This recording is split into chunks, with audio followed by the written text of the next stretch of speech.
Hi, my name is Chris Parkhurst. I'm a documentary filmmaker, and I'm also the host of the Documentary Life podcast, a show that spans 140 episodes, has been downloaded in over 135 countries, and I've been producing for about 5 years. I decided to put each and every episode up here onto YouTube to sort of expand the audience, and as we say in the show, maybe inspire and inform some more doc filmmakers, hopefully like yourself. In the episodes, you may find some older, maybe outdated URLs, in particular any of the documentary filmmaking courses that we do offer online. If you have any questions about the URLs, simply look in the show notes on this page, here on this YouTube page, and that'll be able to take you where you need to go to. Other than that, I hope you enjoy the show, and it's great to have another listener to the Documentary Life. Have a great day. Microphone check, 1, 2, 3. City, sibilance. Levels check, good, sounds good. 1, 2, 3, rolling and... We, the collective we, who are not the dominants, are tired of having to say over and over and over again, why do we count less, and why does our counting equally cause us to then have us to spend additional time and effort making comfortable the white person in the room who felt like their foot got trodden? Hello and welcome to the Documentary Life. This is a show that sets out to inspire and inform you on how to best live and lead your own documentary life. I am your host, Chris G. Parkhurst, and this is episode number 135, and it is brought to you by Barong Films, proud creators of documentary film and the Documentary Life podcast.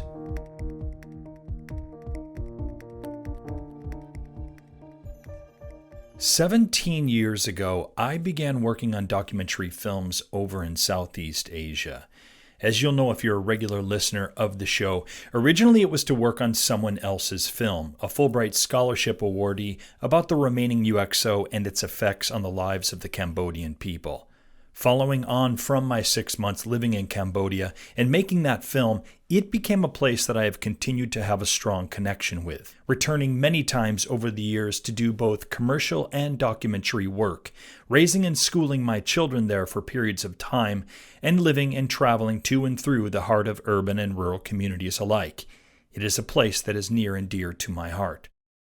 On one such trip to Cambodia in 2013, where I was hired to shoot some promotional video for the resort of a Cambodian businessman, I decided to make a short film, which has since become a feature-length documentary, about a famous Cambodian singer who had lost his life at the hands of the Khmer Rouge. I was taken aback by the love and respect that the Cambodian people had for their most beloved singer, Sun Si Samut, and not only within the country, but even here in America, where my Cambodian American friends would play his music constantly. For them, the music offered a deep connection to their country, and after the tragedies that had occurred during the genocide in the 1970s and the destruction it had caused, this much-needed sense of love, comfort, and as I said, connection was hugely important. Seeing this really moved me. I loved witnessing the light in their eyes, the emotion that emanated when they sang his songs, how they talked about him and subsequently their country through the lyrics of his songs. I felt that this was an important and somewhat unique story, and one that could and would be a celebration of a country's cultural heritage, a country that had been through so much but had historical points of reference that could help its people in some ways to heal. Now, you may ask if I was and am the right person to tell the story of this singer, of this country, and its people. If it was and is my place to tell the story of this man, this beloved artist, when I myself am not Cambodian. And truthfully, I'm not sure if there is a right or a wrong answer to that question. It seems that your position on this subject can be dependent on a number of factors, and it is possibly an area of filmmaking that not everyone is going to be in agreement with. But it is one that has been resonating in my mind significantly over the past few weeks. It is something that I've been wrestling with, reconsidering, and discussing with friends, filmmakers, and colleagues. Not because of any pushback from Cambodians. All the Cambodians I have encountered throughout making the film, whether talking about it, helping to translate or film on it, or who I've met through interviews, have been excited and supportive of the film and what we are trying to achieve with it. The only questioning on the subject that I have experienced personally has been a very occasional question from Americans. And when I say occasional, I mean twice in the 7 years this film has been in the works. My experience of sharing the film with Cambodians has been one of excitement and joy, and that is what I have chosen to focus on, and what keeps me working on bringing this film to life. It has made me put in over 20 grand of my own money, move my family several times, and keep persevering with that sometimes tricky balance between supporting myself and my family, balancing life with 2 young children and a business, and spending time and resources on my passion and commitment to see this film through. Make no mistake, as a documentary filmmaker, I am unwavering in my commitment to make the best film possible, to tell a story that I believe is important to be heard and understood. And I have always believed that in order to make this film be the most empathetic and accurate film that it can be, it has been my responsibility, and joy for that matter, to enlist the help of many Cambodians, both domestically and abroad.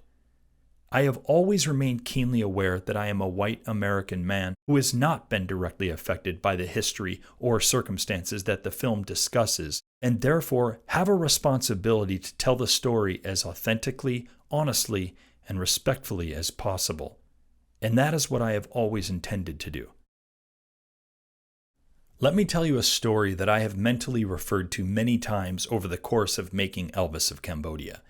An experience that comes to mind when my ethnicity is called into question, alongside my own moral compass and integrity.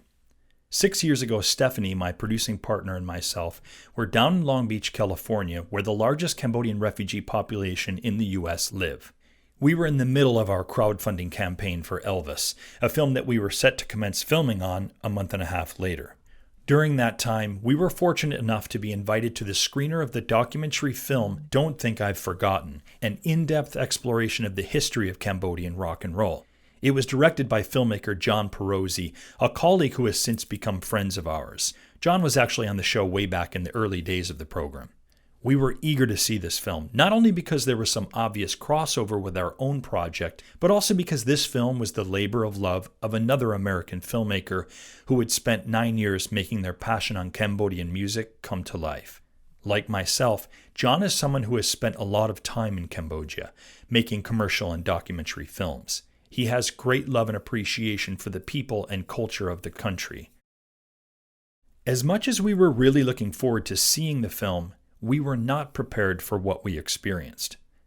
As the end credits finished and the lights went on for the Q&A, I heard sniffles and people blowing their noses. I looked around me at those in attendance, mostly of Cambodian descent, and there was barely a dry eye in the house, yours truly included. I had never seen a documentary about Cambodia or Cambodian culture that so clearly showed great love and affection and appreciation for a people and its culture. And clearly, the Khmers around me felt the same way. People asked John questions during the Q&A, but mostly he was thanked for bringing this aspect of Cambodian cultural heritage to light. His film serves to celebrate and remember Cambodia's vibrant past to those who experienced it prior to the genocide, and for those too young to remember, it gives a visual representation and context of their parents' and grandparents' experiences.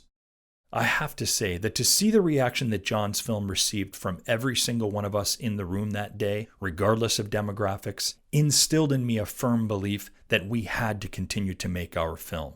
To make another documentary film that celebrates Cambodian culture and moves the conversation away from the atrocities of the 1970s, which is so often the focus of films made in and about Cambodia. So why am I sharing this with you today? Because for at least the past several weeks, my decision to make a film outside of my own ethnicity has been at the forefront of my mind, both night and day. When I think of that screening experience now, I feel I must challenge myself to look at it through another lens. Even though I know how I felt and what I witnessed from others, the question has now become, did a white filmmaker have the right to make this film, or was it not his place to tell the story? Is it my place to be making my film? Should we only be making films that tell stories of our own races, as has been proposed by some? The discussions we have been experiencing in the documentary community as of late has, I think, prompted all of us to have questions and conversations with ourselves and our filmmaking communities. And for the most part, those conversations have been much needed and progressively intended. the generation of conversation on race, diversity, and equality in filmmaking have sparked important dialogue on aspects of filmmaking opportunity that should be and need to be addressed. There has been a lot of discussion on race and how narratives have been told, are being told, and how to better tell them in the future. At the time of the producing of this episode, there have been online panels put on by both the D Word and Doc NYC that have moved the conversation forward. Larger figures in the community like Stanley Nelson or Dawn Porter have hosted some of these panels or written op-eds in prominent newspapers on the subject. Matthew Heineman, a white filmmaker most notably known for the Academy Award-nominated documentary feature Cartel Land, recently came under fire on his Facebook page in a very public fashion when he was promoting his newest documentary about Tiger Woods. Now is a time for all of us to be having open and honest conversations about race in our communities, and not least our own filmmaking communities, which is why we set out to have this kind of discussion on TDL. And we did this with two known documentary filmmakers, Marjan, Safinia, and Grace Lee, both women of color who collaborated on the two-part documentary series And She Could Be Next, which recently streamed on PBS. And I encourage you to weigh in on this as well. Truly, we would love to hear your thoughts, experiences, and the conversations you are having with yourself and your community too. So after listening to today's episode, I would ask that you head over to the D Word, where, as you know, I host the Documentary Life podcast forum. I would love to see you there, hear your thoughts, and continue the conversation. I encourage you to become a part of this discussion because it is an important one to be having. So please head over to d-word.com and check out the Documentary Life podcast forum after listening to today's show. My conversation with Marjan and Grace is coming up next, here on The Documentary Life. So you've got a great idea for a documentary film. Awesome. I'd love to hear about it, but I don't have a ton of time. Can you tell me about it in 30 seconds or less? Oh, you don't quite have your pitch down yet. Okay, that's fine. What's your website where I can find more information? Maybe a press kit I can take a look at. You don't have one. Well, have you thought about how you might raise some funds to help with the costs of making films? They can be expensive, right? You haven't. Okay, maybe just tell me about your audience. Who's going to want to see your film? Who will you be marketing it to? You don't know this either. Okay, then I'm going to assume you haven't thought about how you'll be getting your film out into the world then, right? I think I see what's going on here. I was once in your shoes. A great idea for a doc. Camera in one hand, a boom mic in the other. But other than that, not much other than a whole lot of excitement and gumption. And that's great. You'll need all of that. But you'll also need a heck of a lot more if you're looking to make the kind of documentary film that you can be proud of. The kind that people will want to see and will impact them. The kind that won't break the bank while you're making it. And dare I say, you might even make some money from. You need support, and we've got you covered. We built the Documentary Academy with you in mind. We've got all the resources you need to make a successful documentary film you can be proud of. Come and enroll at thedocumentarylife.com/academy, and let's turn that doc idea into a reality.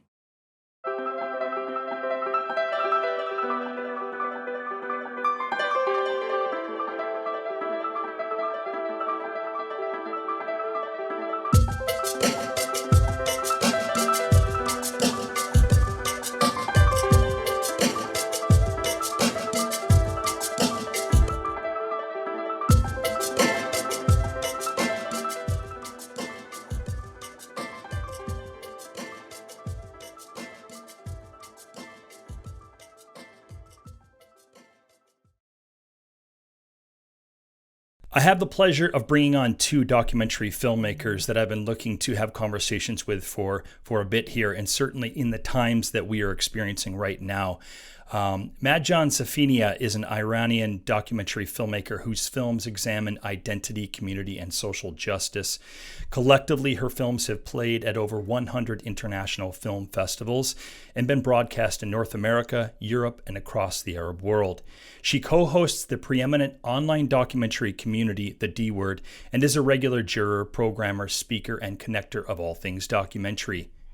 Grace Lee is an American director and producer. She is known for both her documentaries and narrative films, which often mix in elements of documentaries. In 2002, she was profiled in Filmmaker as one of the new faces of independent film. Her films have included the Grace Lee Project, Janine from Des Moines, and the current project she has done with Marjan, and She Could Be Next, a film that is currently streaming for free on PBS. Welcome to the show, Grace and Marjan. It's wonderful to have you joining me today. Thanks, Chris. Thank you. Absolutely. Now, a big point of emphasis, as you know, in today's conversation will be about race and its representation in documentary films, as well as in the documentary community as a whole. But I should give a disclaimer and full disclosure at first. As you can see, I am a 48-year-old privileged white male who's been making documentary films in and out of South and Southeast Asia since 2004. I no doubt am ignorant to so much of what the both of you have experienced in terms of women of color in the documentary community. So please forgive any ignorance and or naivete in today's conversation. If anything, I'm hopeful that you can give me a much needed understanding of what we in the doc community are dealing with here. Before we get into that, let's have a little context on how you guys came together on your current documentary project, And She Could Be Next. How did the two of you first meet and start working on this film? I think we met. We came to a screening at Jana's house, right, Marge? It wasn't was it at Jana's house? We went to a screening of What We Do in the Shadows, which is the vampire mockumentary that Taika Waititi made. And I remember we had a very long conversation on the couch about Trayvon Martin, right? It had just that had just happened. Yeah. So I think we met then, which was, I don't know, probably 8, 9, 10 years ago now, maybe. Yeah. But we started to work together on this in 2017. Grace, you want to take it from there? Yeah. So, And She Could Be Next. This is a project that the sort of seeds of it started actually in 2013. I was working on a episode of the PBS Maker series about women in politics. Mm-hmm. And I'm giving you the end, sort of the intro to the series as well. Please, yeah. And that was a film about, kind of more a historical film about the long, slow fight for equality for women in Congress. And that's when I met Rashida Tlaib, who's now a congresswoman, was then a state representative from Michigan. And it was the first time I actually met somebody who, a politician that I actually thought, wow, I would love for someone like that to represent me. I'd never met somebody like that before. And so, sort of keeping that in mind, a few years later, our other producer, Jyoti Zarda, had approached me about possibly doing something related to women in politics in 2016. Mm-hmm. This is the year we thought Hillary Clinton might be president, the first woman. But we pivoted. Well, we didn't pivot. It also was a moment where, with shifting demographics in the United States, it felt like this was the time to tell a story about women of color transforming politics because, women of color have always been the backbone of social movements in this country. And it just felt like a moment to start telling this story. Jyoti's not a filmmaker, and I knew this would be an ambitious, huge project. And that's when I started thinking about, well, who is that person, who would get it, is also as deeply interested in politics. And I thought of Marge, and I called her, and fortunately, she said yes. And we sort of went from there. Marjan, maybe you can add to this. Tell me why you think the both of you were the right people to tell this story. We certainly aren't the only people who could have told this story, but, I think we have a particular intersection of genuinely being, really political junkies ourselves, but also, the way that we made this project was kind of a political action of our own within our documentary community. We both are very involved with field building. I was the chair of the board of IDA for many, many years, and the D Word, and Grace started ADOC, which is a phenomenal organization for Asian American filmmakers. So we've been fighting these little fights internally within our community about who gets to tell whose stories and why it matters who tells whose stories for some time. And so then this project felt like a way to kind of live our principles, and to also bring on, as Grace said, the scope of our project was very large and very really complex production. So we also brought on 6 other women of color documentary storytellers, directors, to help us tell the story in the field. And it just it felt like a way, to really show that projects can be done differently and can still have big success. And, to sort of, if you like, create a case study for our business to say there's just no excuses to not do things differently, Maybe either one of you or the both of you dig a little deeper into that when you say things done differently by what you've done with this film, by what you've done in the documentary community. Can we explore that a little bit? I mean, it's not different for me. I mean, I always try to crew up with diverse crews. I've always done that. That's how I was trained. Yeah. The very first filmmaking class I took was at Third World Newsreel, back in the 90s, and everybody there was a person of color. That's just been my outlook. And that's those are the communities I tell stories about. So it's very natural to me. I mean, I think the first time that I didn't have as many diverse crews was when I started going to film school, because it wasn't as diverse.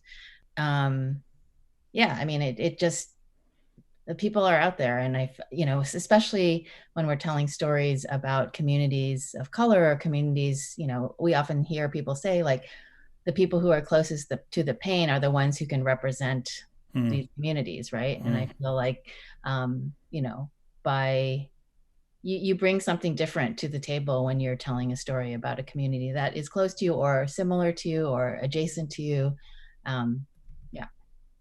Yeah, and I think what I mean when I say do it differently is in the larger, this was not a small project. We had a big budget. Scale wise, yeah. Big ambition.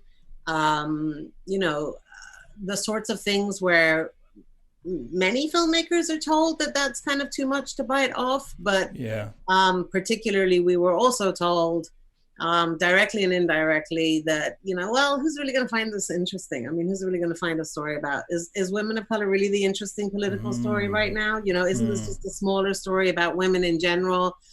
Do you two really have what it takes to pull off something of this size? I want to be conscious of the fact that we work in a difficult industry. There's not enough funding or resources or opportunity for anyone. Yeah. But on top of that, there is, and it has been proven in other industries, hopefully soon to be proven in our own research, there's a real question mark that hangs over when women of color say, I want a big check to do this thing.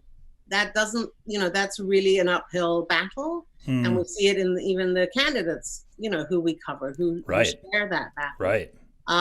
So it was, when I talk about doing things differently in our industry, it was sort of an act of political defiance on our part to really, stay firmly in this lane, unwaveringly in this lane, not to change our creative vision, how we were going to do it, and also not to settle for raising less money or paying ourselves or not paying ourselves or any of that kind of bullshit that's also expected of us, and I think having the two of us and a larger team around us really allowed us to kind of stick to that, because there's a lot of messages that tell you, well, if you just compromise a little bit, this will become easier. And we didn't have to do that because we kept sort of held each other accountable. So I mean, I think our industry, it is changing. I think things really have changed in the last however many years. But so many stories are told about communities of color from an outsider perspective, often in a victim. It's a story about people who need saving somehow, right? And often without an understanding or a centering of the power of the people whose stories that you are telling, and an understanding that the reinvestment of accolades, whatever comes your way, needs to push them further forward, right? It's not push us. And so I think we can all think of examples, which I shan't name because I'm too well brought up, but we can all think of examples of stories that really should have been told by somebody who looked quite different and weren't, and went on to have great success, and probably, somebody else could have really used that opportunity. What I'd love to get right into, I think I mentioned to you guys, at the outset of this, a lot of the documentary, some commercial work that I do tends to emanate from South and Southeast Asia since about 2004, in particular, the countries of Nepal and Cambodia. And one of the things that I personally come up with, certainly on more than one occasion, is this idea of why are you the person to tell our story? Now, what's interesting about that is where I don't run that into that would be, for example, in the case of Cambodia. I can honestly say in the years that I've worked in Cambodia, I don't think I've ever heard a Cambodian question why I'm making a film, other than, why are you so interested in our culture? Why do you want to tell the story of our people, or this story of this segment of the culture? It's in the US where I've run into that. It's Cambodian Americans that have questioned, why are you, a person of privilege, a white male, going into Cambodia and telling the story of Cambodians? Even Riti Pan, the most famous filmmaker, obviously, to come out of Cambodia, Academy Award nominee, had a discussion with both Steph and I, and he was absolutely supportive of us telling us our current project, which is about the most famous singer to come out of that world. That, of course, meant an awful lot that Riti Pan would give us the support. Riti has a school that he started a few years ago called the Bopan Institute, in an attempt to empower Cambodians to be able to tell their stories. Cambodian doc filmmakers to be telling their stories. I definitely am challenged and struggle with this idea myself. I often think, why am I telling this story? Other than I have a passion for the culture, or I have a passion for the music. It's an honor to be able to tell these stories. But I definitely have times where I question it myself. Why I may be the right person, or why I'm the wrong person to be telling the story. And for me, a lot of this is about documentary as an exploration, the process of documentary. I'd like to take a moment. I don't know if you guys attended. There recently was a panel on this discussion called "How Can We Create a Just and Equitable Film Industry?" Stanley Nelson, Don Porter, Yance Ford, and Peter Nix were a part of this. And they discussed in particular the Black experience in the film industry and what was needed to change to elevate Black voices and filmmakers of color. There's something early on that Stanley Nelson, that he said that really, it really stuck out for me. It resonated, but it also really caused me to question the work that I do, but also question what he said. I'd like to take a moment to read this. I'm going to read directly what Stanley said in this panel discussion. One of the things that I believe, and we believe at Firelight, is that people need to tell their own stories, whether they be white, Black, brown, Asian. People need to be able to tell their own stories. We're in this moment where people are constantly saying, we support Black Lives Matter, we support change. But what does that actually mean? Let's talk about that a little bit. One of the things that white filmmakers can do is get out of the way and help Black filmmakers of color, tell their own story. We get weekly, almost daily, white filmmakers contacting us and saying, where can I get an associate producer? And it's also because they're working on a project about people with color. And so they want to have that window dressing. What they need to do is work with that person as an equal, at the very least, or just mentor them to help them make these projects. That's our feeling at Firelight. We are tired of other people telling our story. Now, of course, without speaking for Stanley, when you hear this, what is your interpretation of what's going on here? What is he saying here? He's saying what we all think. Thank God he's our godfather, the godfather of not giving a fuck. Can I swear on your podcast, Chris? Please. You know what I mean? Like he's gotten to that place in his career where he can just say this shit, And I personally, it's hard for me to think of any filmmakers that I know who are people of color who didn't make their first film from some kind of a place of wanting to change a narrative about something personal to them, right? I mean, that's why I'm a filmmaker. I'm a filmmaker because I grew up out of a revolution in the country where the only Iranians I ever saw on my screen were crazy, bearded, Islamic, that's not who my people are. Yeah. That's not, and my experience, I don't know any Iranians like that, right? And so it was an act of self-definition and an act of claiming narrative power.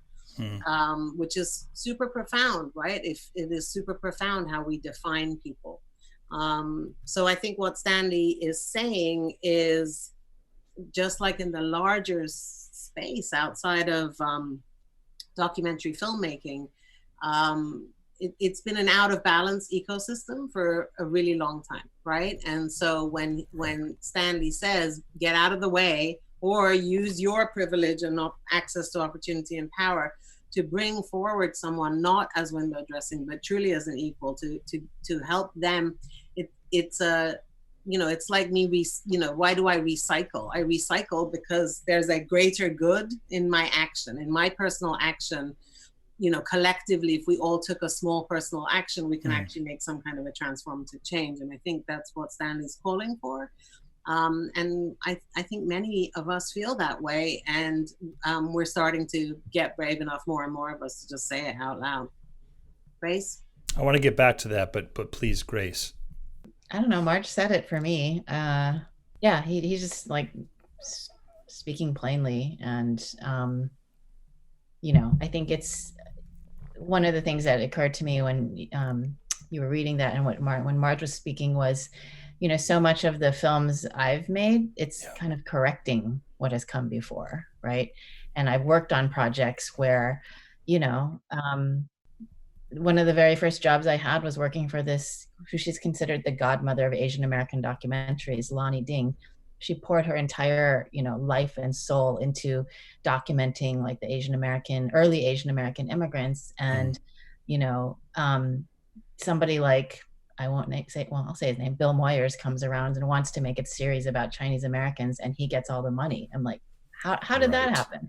You know, so it's constantly watching not only, you know, other stories of people who should be telling the stories get passed over for somebody with a name or more resources. And then, you know, for us, like, it shouldn't have been this hard to make And She Could Be Next. I think it was a huge success. It was very ambitious, but, you know, given our track records, it shouldn't have been this difficult for people to come in, right? And I think that's the constant struggle we're facing, you know, like, you know, I've had people say to me like, it's diverse enough, you know? And I just feel like this is the prevailing attitude of people who are commissioning work, or producers, or, you know, people who are the gatekeepers, and it's just not acceptable. So this is a perfect instance where I'm hopeful that you can educate me and help me a little bit here, because when I heard Stanley say this, while I understand certainly a bit, or I hope I understand some of the sentiment here, what I found challenging was that I thought, you know, isn't that a kind of censorship in a way that he's presenting by dictating what races and what stories people of one culture or race can tell about other cultures or race? Isn't he effectively telling me, Chris, you can't tell that story about the most famous singer in Cambodia? A Cambodian should. And if they can't, you should teach them. You should empower them. I struggle with that, and I'm not sure I entirely agree with that, because for one, isn't the whole notion and attraction for many of us doc filmmakers about exploration, further exploring a topic or a policy, a passion, a culture that we might like ourselves to have a more fuller understanding about? So help me with that, because it does feel like he's saying, you can't do that. You can't tell that story. Okay. Help me, ladies. I'm going to help you, Chris. But I say it from a place of, I don't 100%. Really know you, and I come, you know, with compassion for people. Absolutely. But many people could say that the colonization of the world came from a sense of an exploration, of wanting to dig into other things that, right? And that has been a deeply and profoundly extractive and corrosive process, where generations afterwards, entire countries are still suffering from the internalization of what a colonial attitude did to them about their own sense of identity. Right? That's also came from a desire to explore, right? And so I don't think it's censorship. I mean, I don't think it's censorship. First of all, as far as I know, Stanley has no actual power or authority. He doesn't have the ability to commission, to exact fines or write tickets or send people to documentary jail. These things don't exist, right? And I guarantee you that that feeling that you're feeling about being told what you can and can't do, which is sort of interfering with your sense of everything should be open to me if I want it. It has been felt by Stanley Nelson thousands of times about stories he's wanted to tell. Right? Yeah, right. Sure. Right?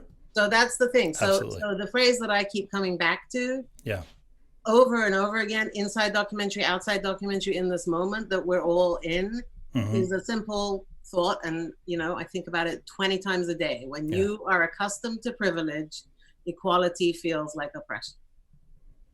And you and many folks like you, you know, with no bad, you know, I don't think that you have a bad intention. Of course not. But you've been accustomed to sort of, it's like the buffet of the world, right? I can come and pick whatever I fancy eating right now, you know, and then if someone says, actually, these grapes are just for, you know, brown skinned people, suddenly you're like, what do you mean I can't have the grapes, right? Sure.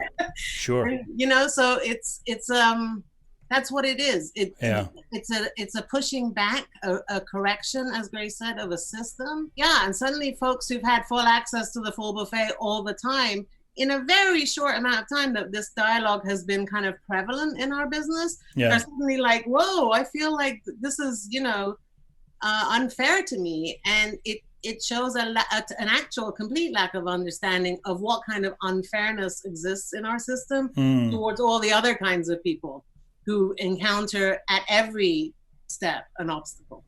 Right. I'll share a little story since Chris, you shared earlier that you know, taught English in Korea after college. I went to Korea after college to, you know, learn about my history, and my parents were moving back to Korea. I didn't really speak Korean either, so I also taught English. But, you know, this is a perfect example of, you know, people didn't want me to be the English teacher because I wasn't white. You know, even though I was born and raised in the United States, English is my first language.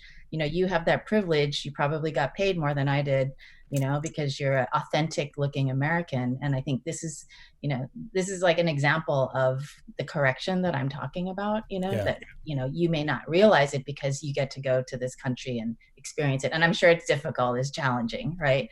But it's just one example of where this inequality exists, you know, and this kind of, it's a colonizing mentality, you know, like white equals better, right? And I think that's what somebody like, you know, maybe these Cambodian Americans you're referring to, you're getting to tell this story. And I'm sure, you know, by all means, go ahead. But I would also ask, like, why are you telling the story, you know, and who's helping you tell this story? Like, what are your intentions? And if you can answer those questions, fine, but you should be able to answer those questions. Yeah, absolutely. If you're asking me that, I would say that it's a Cambodian crew that I generally work with, or my wife and I generally work with. Why? I would say why I have an interest in telling the stories in South and Southeast Asia is a really simple one. I feel like it's an opportunity to raise consciousness and awareness about communities and cultures that might not have an opportunity to do that. That's my sort of simplistic way of saying, that's my interest in doing it. I want to raise awareness of people and their stories in that part of the world. Listen, I mean, I'll say this as well, Chris. I think that this stuff can come off as very kind of black and white, you know, very like, you know, it's this or it's that. As Grace just said, there are plenty of people and examples that I can also think of where people have really approached the storytelling about a different culture than their own in an authentic way. They've gone and they've, you know, immersed themselves. They've lived there for many years. You know, there's other ways, and also I think that in this country there's a particular, because our documentary business here is just so strange and mercurial in the way that it is, right? I think there's an extra thing. I mean, I didn't, you know, I've lived half my life in England and half my life now in the United States. And race is a completely different. It's just a different kettle of fish over here. My wife's from the UK. Totally, it's amazing the conversations we have. So, and that's not to say there isn't racism everywhere, because there is, but it just manifests differently in a structural kind of access way. Right. And so I think that it's not about like you can't tell those stories or you shouldn't tell those stories, but it's really about a self-interrogation, a process of self-interrogation. We've been having this larger conversation about race right now. I've had, a number of friends call me who are white men saying, oh, am I doing something wrong? I thought I hired this person that time and I did this thing that time. Right. And I think that the question isn't, please provide me with a laundry list of all the ways in which you were a good person. Yeah. That's kind of a pointless activity. The more important thing is, what are all the ways from this minute moving forward where you can be conscious of always opening more opportunity, always letting other voices lead? How can you find the next Ritipan, right? And the funding and the access on whatever it is that you're able to bring, right, to empower somebody to tell their own story. I have to say, last night I watched this is so stupid, but I'm just going to share it. So, there is still a staggering lack of representation of Iranians on our screens, right? My whole life, I'm 48, pushing 49. It's just a handful. In less than a day, I could sit and watch back end to end all the representations I've ever seen of my people on screens, right? So, so we just live with this stuff. This is the world. We are stuck in these identities and we're stuck in the system that treats us how it treats us. So it's just a self-interrogation for other people. Like, oh, what do I not know? Right? You know what you know, but what do you not know about the other side of the experience? Yeah. And how could you continue to do better? You may have been an A student. How do you become an A+ student? Yeah, I mean, look, it's an interesting moment. In the end, one set of people have now been emboldened to not stay silent in these paradigms. And that's going to make another set of people uncomfortable because suddenly they're hearing things that, have been thought but not said previously. And you can't squeeze that stuff back in the toothpaste tube. And so we're going to have to find a way as a community of people to reconcile these differences. Another thing that Stanley said in that conversation, which has stayed with me, is he said there's just enough of a hole where a few of us have managed to claw our way through. Because if there weren't any of us, we'd look around and we'd be like, what the hell is wrong? Why are all these people white? But he's like, there's just enough of us that people can say, well, what about Stanley Nelson? What about Dawn Porter, right? That is the situation that we're in. There's enough whatabouts that we can say, well, of course there's representation, right? Yeah. But outside of the structures of traditional white documentary are these thriving communities, one of which Grace founded, and ADOC, Brown Girls Doc Mafia, Firelight is another home. There's a thriving, pulsing community of non-white filmmakers who choose to keep their talent and their conversation in those spaces so that they don't have to continually explain why their desire to self-determine the narratives about themselves is or isn't a problem for anyone else. And we're just tired of that. And so withdrawn into our own spaces, and we're just getting busy doing the work. I think part of it is more about the filmmakers. One of the reasons Asian American Documentary Network, we started it is, I've been doing this for a while, and so have several of us. And, these same complaints or, critiques that we have of the industry, it's just like, why do we keep talking about this? Like, we have to do something to change it. Part of it is sharing resources with younger filmmakers so they don't have to reinvent the wheel every time. Part of it is mentoring people so they know how to, navigate systems, understand how to, it's not easy to have a career in documentary filmmaking. And some of it is just to have a place to vent, I mean, it's a place to sort of express frustrations with the system because the system isn't working, right? Yeah, I mean, if there's such inequality that exists, people need a place to, talk about it. And one of the things that was so surprising is when we had our first kind of informal gathering at the Getting Real conference in 2016. And, a few of us just decided, let's get together all the Asian American documentary filmmakers we know and have them meet here. It's a place where people are meeting anyway.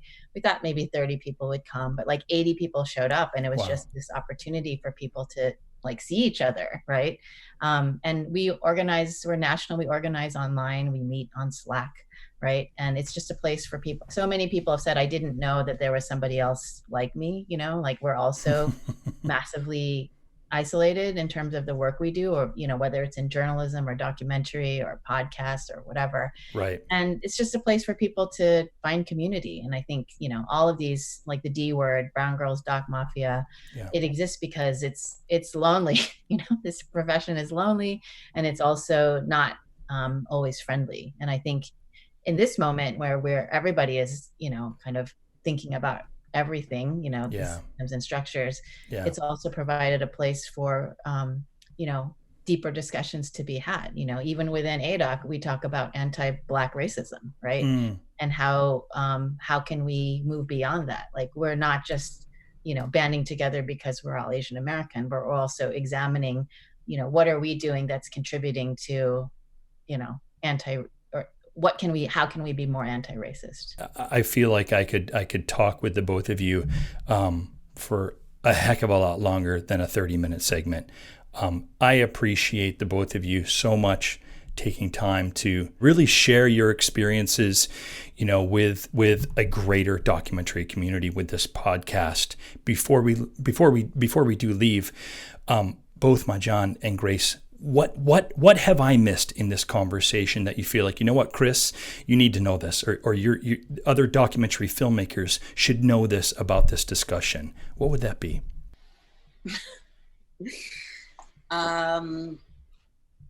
I think it's... Marjan, you're laughing. Tell me about that. What's happening? I mean, I just think it's a time for people to take some responsibility for a true examination of their responsibilities and the larger paradigms that play around them. At some point, I said to Grace, this conversation that you and I just had, Chris, I have this conversation a shocking number of times. And I can only imagine. It's got to be completely tiresome. I can only imagine. I said, why don't you just do a 10-minute YouTube video, and then you can just give people your business card and put the link to the YouTube video. And then once they've watched it, then you can have the conversation, right? So, and I'm just one person who feels this way. Yeah. So, Chris, can you make this discussion go viral so we don't have to do it again? Oh God. We're just, all of us, the collective we, who are not the dominants, are tired of having to say over and over and over again that why do we count less? Why do, and why does our counting equally cause us to then have us to spend additional time and effort discussing why that's the case, making comfortable the white person in the room who felt like their foot got trodden on. I do that a lot, right? It's happening on the D word right now, right? Oh yeah. And it's incredibly frustrating. It's and really sort of tiring. And some of us have more bandwidth to just keep getting up on that soapbox and doing it. But some people don't have that bandwidth because life is actually really much harder. If you're a Black person in America today, you are having a much harder time than I'm having sitting here in my desk in LA. And on top of that, to have to continually explain your basic worth is exhausting. And so if people actually genuinely want to care and understand about this thing, the first place to do is to start with that is self-introspection, reading, listening to what other folks are saying, and then being willing to do some work. I made a film many years ago about people from two sides of conflicts who try to come to live with each other. And the tagline for the film was, in order to make peace with my enemy, I have to go to war with myself. And I think that that applies in this situation too. In order to make space for the other person, one has to first go inside and really self-interrogate in ways that may be uncomfortable. But that's very Buddhist. That's very Buddhist.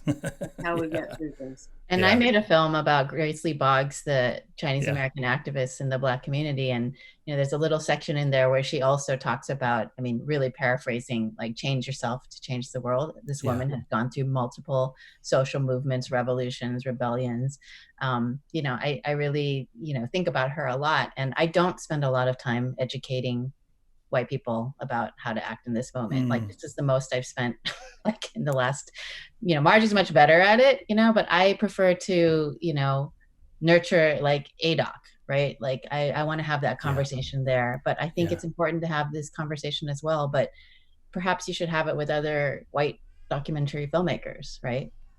Maybe conversation can spur out of this. Yeah, I mean, that's the hope, right? Absolutely. Absolutely. And you've been hearing that a lot more, I think, in the past month or two, which is this idea of, find it within yourself. And you know what? The white community needs to be having this discussion a lot more. There's only so much people of color or minorities in the U.S. in particular can be having this discussion, or it can be holding your hand through this. At some point, the white community needs to be having these discussions. I know you know what I'm saying, but it's not as eloquent as I'm sure Marjan would say, but you understand the sentiment here. Yeah, I mean, we think that there's a courageous conversation that must be led by white people about the role that whiteness and white dominance has taken in the shaping of narratives that define other people. Yeah. And, I see lots of white people around me. I mean, there's plenty of stories to be told about white people and white experience. There's no reason to be feeling like there aren't plenty of stories to be told in ways that reflect yourselves also. Yeah, I mean, I can't thank the both of you enough for coming on today. It's absolutely been a pleasure. I should say, maybe I should have said this at the outset. In many ways, I was absolutely petrified to have this conversation, but I also wanted to remain as open as I could to this. And it's such an important conversation to be having, as probably emotionally and psychically draining as this might be for the two of you. Having this conversation all the time. It's one that we needed to have in the documentary community, I think, conversation. And yeah, let's hope that this branches off into something much bigger and continues to open hearts and minds to this conversation. Thank you so much, Marjan, and thank you, Grace, for coming on to The Documentary Life. Thank you. Appreciate it, Chris. And I assume you'll handle the hate mail. Oh my God. Go forward the hate mail. Thank you, Chris. Appreciate it. Thank you. Don't forget, we'd love to have you join us in the Documentary Academy. Come and take a look at how we can help you make your best documentary film at thedocumentarylife.com/academy. That's thedocumentarylife.com/academy. Thanks for listening, and we'll see you soon.